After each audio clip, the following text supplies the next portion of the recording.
구약은 오늘서부터 10월 한 달 동안 4주가 있는데요, 구약의 요나를 4장으로 되어 있는데 한 주에 한 장씩 읽으면서 말씀을 나누려고 합니다. 그렇게 모여있는 요나서가 속해 있는 12권의 책이 있습니다. 그것을 우리는 소선지서라 그렇게 얘기합니다. 대선지서도 있겠죠.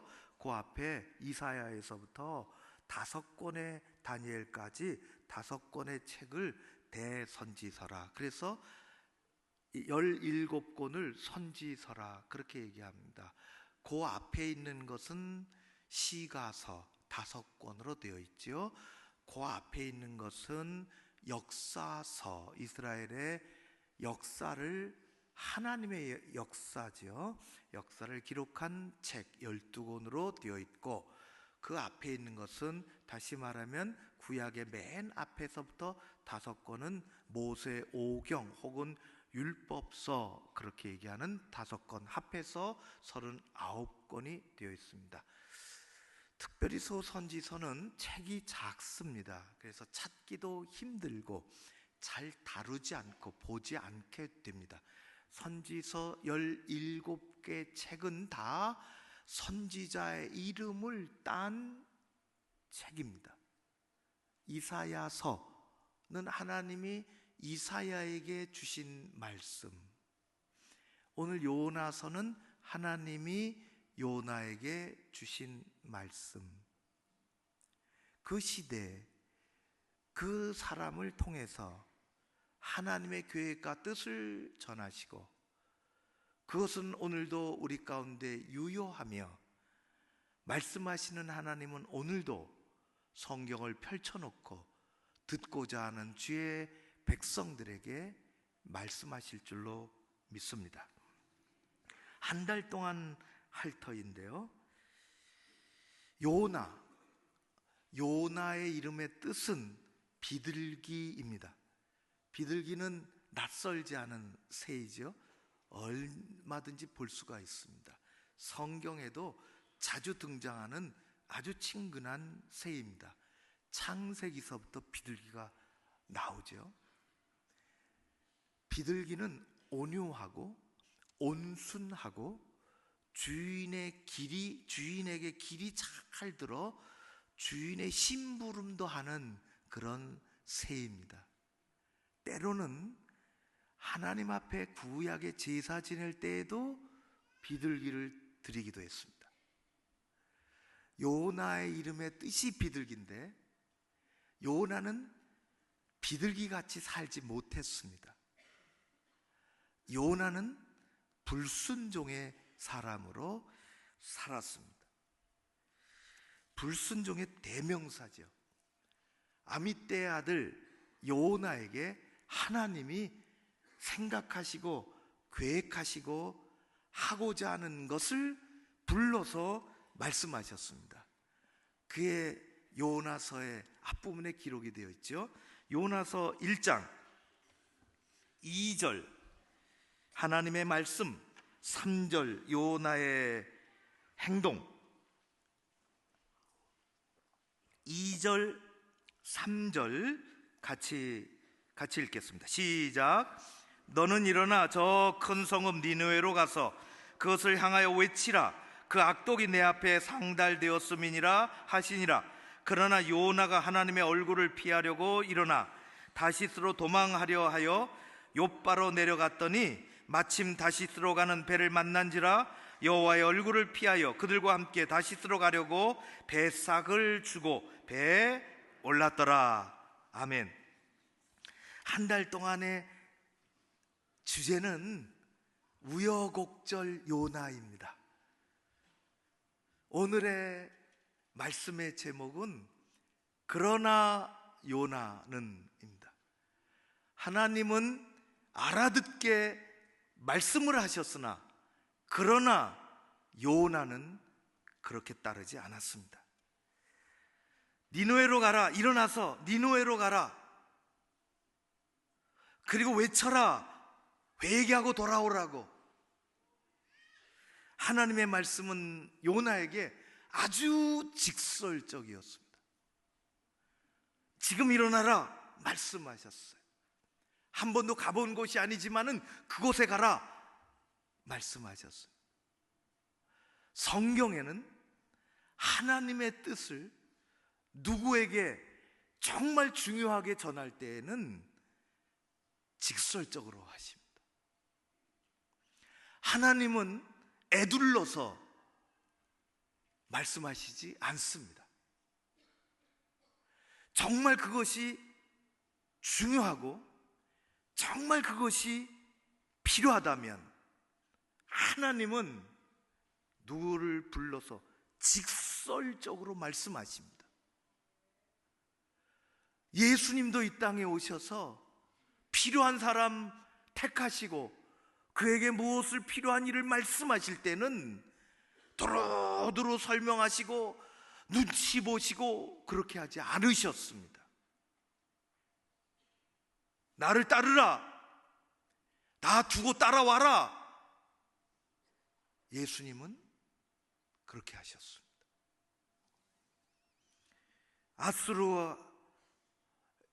아수르라는 나라의 큰 도시 니느웨는 요나에게는 익숙하지 않은 곳입니다. 거기가 어디라고 그곳을 갈 수 있습니까?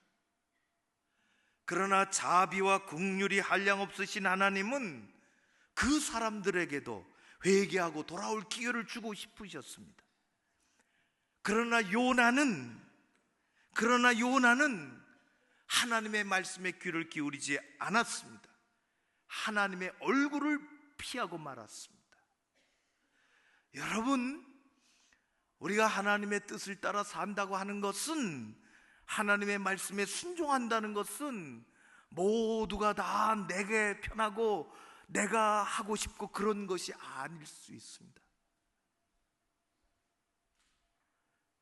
하나님은 그래도 한 사람을 택하셔서 사용하시죠.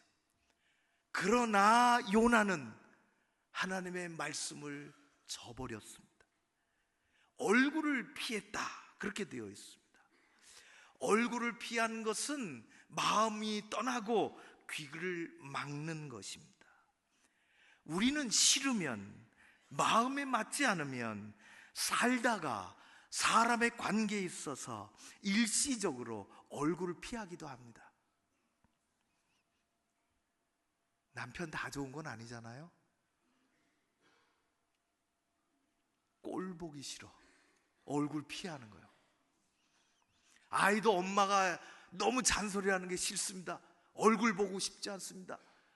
문을 꽉 닫고 지방으로 들어갑니다. 얼굴은 우리의 삶의 모든 것이 배어 있어요. 그 사람의 생각, 기분, 인격, 신앙까지 얼굴에 있어요. 오늘이 한글날인데, 오늘 한글날인데 얼굴은 우리의 전면이죠. 사람의 전면. 구멍이 왜 이렇게 많은지는 모르겠어요. 4종류 7개 구멍이 얼굴에 있어요. 그런데 한글로 우리 얼굴의 참 뜻은 여러분 잘 아는 것처럼 얼은 영혼이라는 뜻이 있어요. 이 빠진 사람. 빠진 사람은 얼굴 보면 알 수가 있어요. 빠진 사람. 어른은 얼이 큰 사람을 어른이라, 생각이, 영혼이. 어린이는 어린 아이를 어린이라 그러는 거예요. 굴은 통로입니다. 우리의 얼굴은 정말 중요하죠. 사람의 얼굴은 중요합니다. 얼굴 보면 이 사람이 어떻거나 알 수가 있습니다. 우리는 많은 경험이 없지만은 얼굴 보면 죽은 사람의 얼굴과 산 사람의 얼굴은 그 순간 달라져요. 그런 경험 해보셨습니까? 영혼이 떠나면 그의 얼굴은 달라집니다. 건강한 사람 얼굴과 병든 자의 얼굴이 다른 것처럼 요즘 우리나라는 성형의 왕국이라 그러더라. 뜯어고치라고. 견적이 만만치 않다 그러더라. 이것저것 뜯어고치면은 조금 나아 보일지는 모르겠어요. 눈도 찝어보고 코도 찝어보고 성형외과가 잘한다 그러더라. 그런데 아무리 잘하는 성형외과, 우리나라 성형외과도 못하는 게 있습니다. 그것은 얼굴에 코를 찝을 수는 있지만은, 어떻게 눈을 어떻게 쌍꺼풀을 어떻게 할 수는 있지만은 은혜로운 얼굴은 못 만듭니다. 예쁘게는 잠시 할 수 있을 것 같아요. 그런데 은혜로운 얼굴은 못 만드는 것입니다. 믿음의 사람의 얼굴과 그렇지 않은 사람의 얼굴은 다릅니다. 정말 다릅니다. 그걸 볼 줄 아는 그 믿음의 눈이 있으면 대단한 안목입니다. 얼굴을 피한다고 하는 것은 불편하다는 거예요. 오늘 우리 인생은 사람들의 얼굴이 불편해서 얼굴을 조금 피할 수는 있지만 우리는 하나님의 얼굴을 피하고는 살 수 없는 사람들입니다. 하나님의 얼굴을 피하면 인생은 곧바로 내리막을 가게 됩니다. 그의 삶의 영혼에는 어두움이 찾아옵니다. 하나님의 얼굴을 그 나라에서 하나님이 돌리시면 그 나라는 아무리 강성하다 할지라도 종국적으로는 지도상에서 그 나라가 사라지는 것입니다. 하나님이 우리에게서 얼굴을 돌리시면 우리 인생은 어둠이요 두려움이요 실패가 되는 것입니다. 그래서 옛날에 이스라엘 백성들에게 아론은 그렇게 축도를 했어요. 오후 찬양 예배 때 제가 그렇게 축도를 하죠. 신명기 6장의 말씀입니다. 이른바 아론의 축도. 여호와는 내게 복을 주시고 너를 지키시기를 원하며 여호와는 그의 얼굴을 내게 비추사 은혜 베푸시기를 원하며 여호와는 그의 얼굴을 내게로 향하여 드사 평강 주시기를 원하노라. 하나님의 얼굴에서부터 은혜가 나오는 것이요 우리의 삶의 평강이 나오는 것이요 강같이 흘러 하나님의 얼굴에서부터 그 얼굴을 바라보고 사는 백성들 가운데 하나님이 그런 은혜와 복을 내려주시는 것입니다.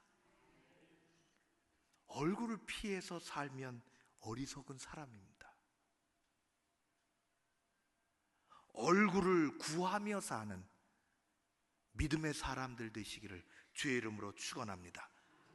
하나님의 얼굴을 피하면, 말씀을 자꾸 피하면 신앙적인 판단력이 흐려집니다. 곧바로 흐려집니다. 그리고 순종이 불순종으로 바뀌어집니다. 인생의 방향이 바뀌는 것입니다.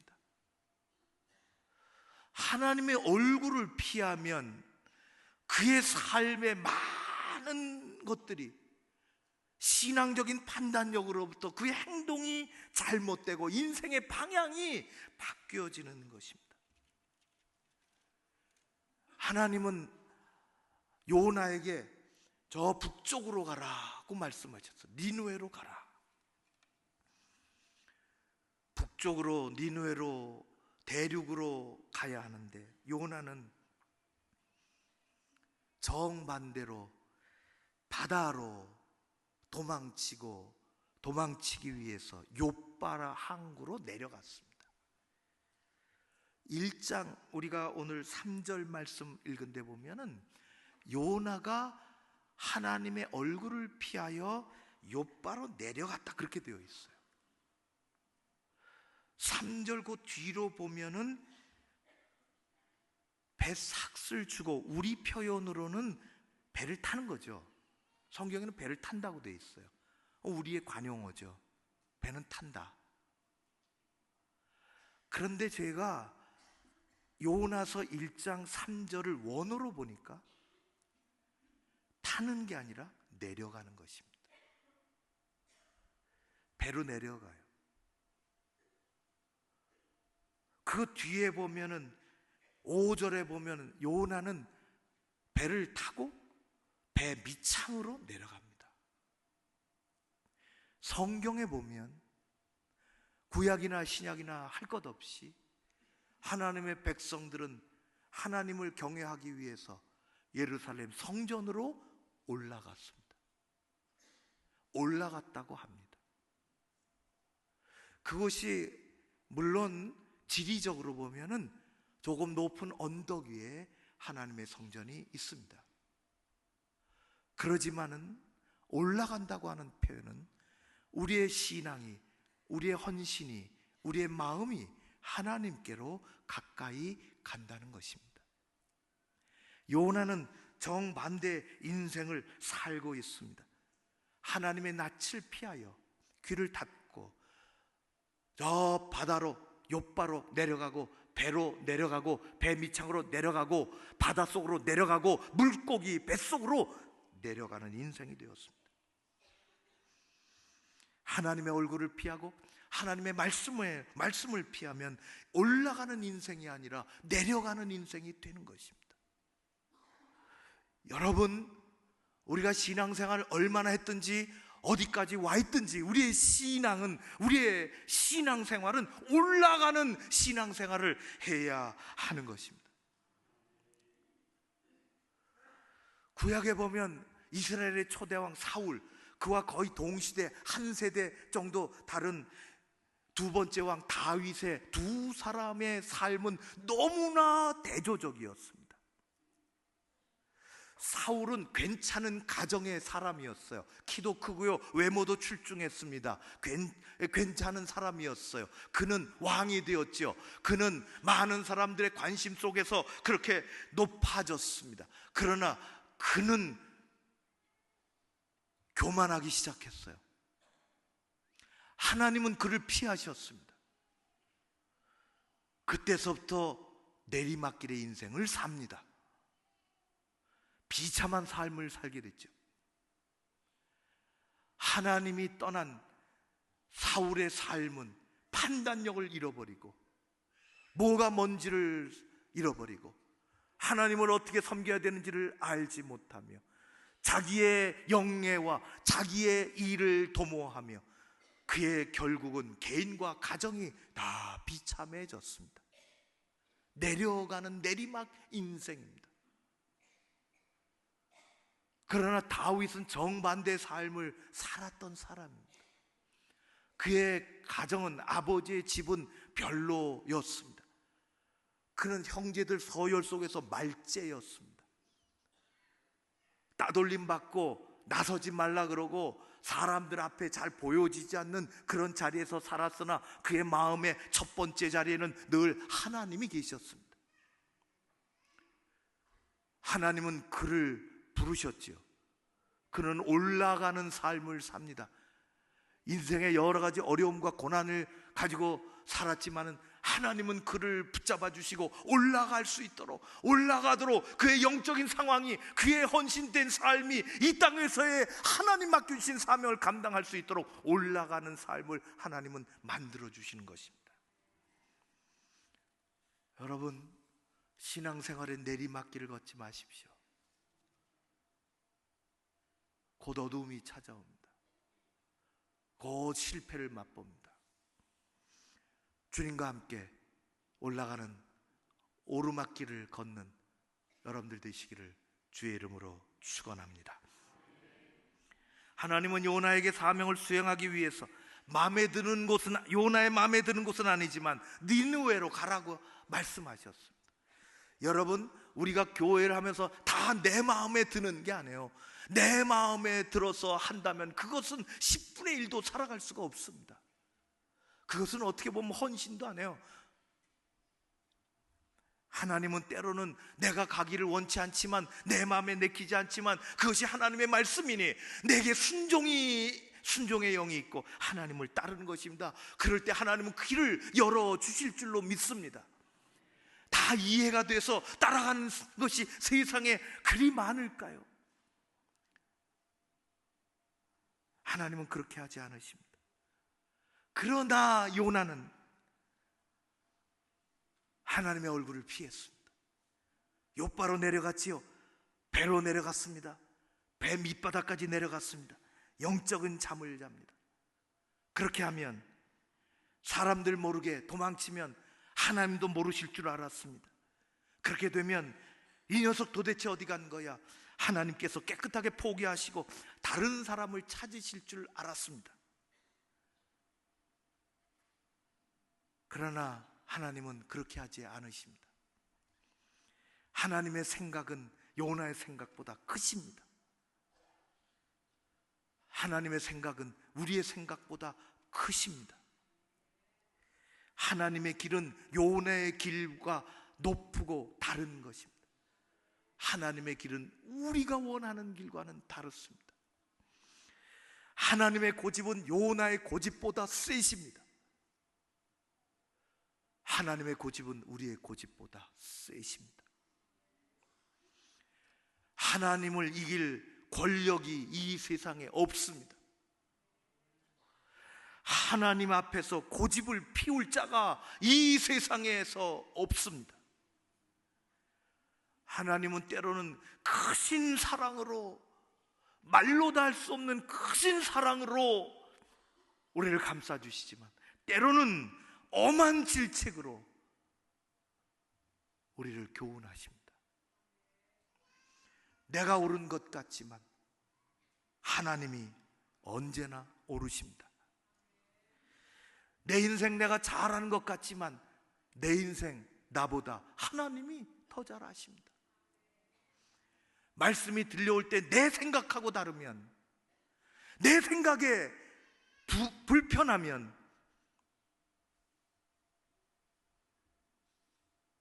그때 하나님이 오르신 겁니다. 그때 하나님이 오르시다고 고백해야 하는 것입니다. 내 생각의 방향과 다른 말씀이 들려왔다 할지라도 하나님은 오르십니다. 우리가 그것 때문에 하나님을 믿는 것입니다. 하나님을 피해 도망가는 버릇없는 요나를 하나님이 정말 포기하셨다면 요나서 2장, 3장, 4장은 없습니다. 하나님이 요나를 포기하셨다면 요나서는 1장에서 끝나는 것입니다. 그렇게 되면 우리는 코로 숨을 쉬며 배고플 때 뭐 뒤져서 먹는 요나는, 인간 요나는 있겠지만은 하나님의 사람 요나는 만날 수 없습니다. 사람은 사람을 포기합니다. 마음에 들지 않으면 관계를 정리하고 포기하기도 합니다. 더 이상 무슨 인격적인 기대가 어려우면 그 사람을 포기하고 마음에서 지워내기도 합니다. 그러나 하나님은 요나를 포기하지 않으십니다. 하나님은 요나를 따라가십니다. 하나님은 뱃사람을 동원해서 요나를 두들겨 깨우시고, 하나님은 바다를 동원해서 요나가 얼마나 잘못했는지를 깨닫게 하십니다. 하나님은 요나를 포기하지 않는 것처럼 모나고 부족한 우리들을 포기하지 않으십니다. 우리는 무한히 감사해야 합니다. 한 인간에게 잊혀지고 포기되었다는 것은 우리 삶에 큰 고통을 가져다 줍니다. 하나님은 우리를 포기하지 않으십니다. 여러분의 지금의 신앙생활은 어떻습니까? 올라가고 있습니까? 들려오는 말씀을 자꾸 피하고 하나님의 얼굴을 피하고 신앙에 뒷걸음질 치고 있지는 않습니까? 시간이 지나갈수록 주님 주신 말씀이 더 깊이 절실하게 깨달아지고 그것이 내 마음속에 자리 잡으며, 날이 갈수록 기도가 진지해지고 주님을 따르고자 하는 그 마음이 내 마음속에서 일어나고 헌신의 아름다운 향기가 묻어나고 있습니까? 하나님은 사람을 사용하십니다. 하나님은 한 사람을 사용하시기를 원하십니다.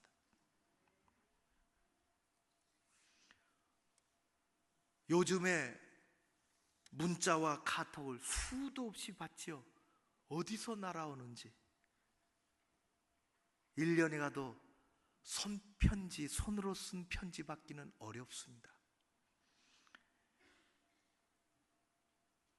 저에게 어제 그제 금요일에 손으로 쓴 2장의 편지가 도착했습니다. 가끔 손으로 쓴 편지는 교도소에서 도와달라고 날아옵니다. 그제 받은 손편지는 교도소에서 온 것이 아니라 군대에서 왔습니다. 겉봉에 발신인이 적혀 있었습니다. 이렇게 써 있었습니다. 제 1군단장 6군 중장 김용우 고척교회 조재호 목사님께. 모르는 분이었습니다. 봉해진 편지를 뜯고 읽었습니다. 군대 간 우리 교회 청년에 관한 이야기였습니다. 이렇게 써 있었습니다. 앞부분은 존경하는 조재호 목사님, 주 안에서 인사드립니다. 저는 제1군단장 김용우 중장입니다. 대한민국 안보 1번지 수도 서울의 북방을 책임지고 있는 야전 지휘관으로서 예하에 5개 사단과 3개 여단으로 편성되어 있습니다. 저는 고척교회 출신으로 어디에서 임무를 수행 중인 어느 병장을 알게 되었고 신앙 안에서 교제하고 있습니다. 저는 말씀을 붙잡고 특히 젊은 이들이 주님의 군사로 무장시켜서 살아가도록 지금까지 힘써 왔습니다. 누구누구 병장을 통해서 이런 얘기로 2장이 채워져 있습니다. 곧 만났으면 좋겠다고, 만나 뵙기 원한다고. 철저한 계급사회인 군대에서 별 셋이 병장하고 이야기할 때 교제하고 있다고 했습니다.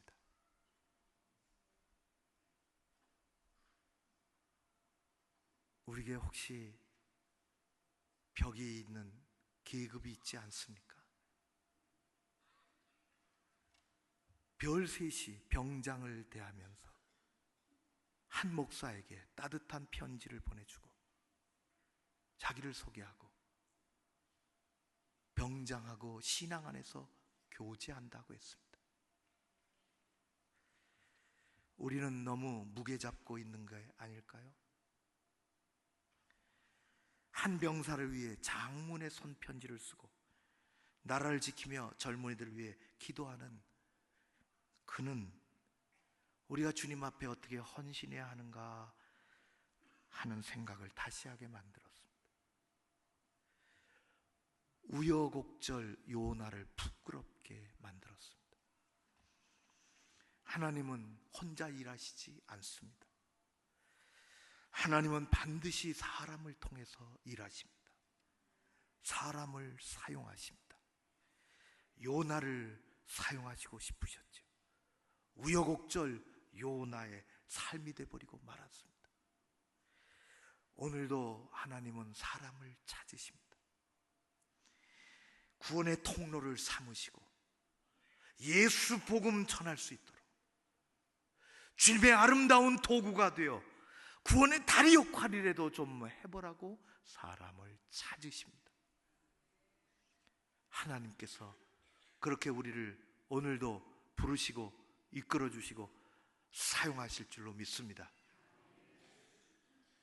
이 땅에 또 다른 하나님의 사람이 되어서 한 생명 살리는데 우리 모두가 앞장서는 감사가 넘치는 그런 여러분들의 삶이 되시기를 주의 이름으로 축원합니다. 기도하겠습니다.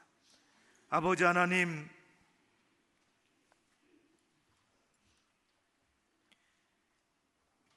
불평이 더 많은 세상에 감사를 노래하고 싶고, 어려움이 있는 과정 속에서도 그럼에도 불구하고 하나님 앞에 감사로 나아가고 싶습니다. 자기 일에 바빠서 한 영혼을 놓치기 쉬운 세상에 하나님께서 맡겨주신 일들을 잘 감당하며 한 영혼을 위해서 기도하는 귀한 기도의 시간들이 우리 가운데 있기를 소원하여 머리 숙여 싸우니, 성령께서 역사해 주옵시고 우리의 삶 가운데 하나님과 가까이 하며 예수 그리스도와 올라가는 복된 삶이 이어지게 하여 주시옵소서. 여기 머리 숙인 주의 종들을 성령 충만케 하시기를 간절히 소원하오며 예수님 이름으로 기도하옵나이다. 아멘.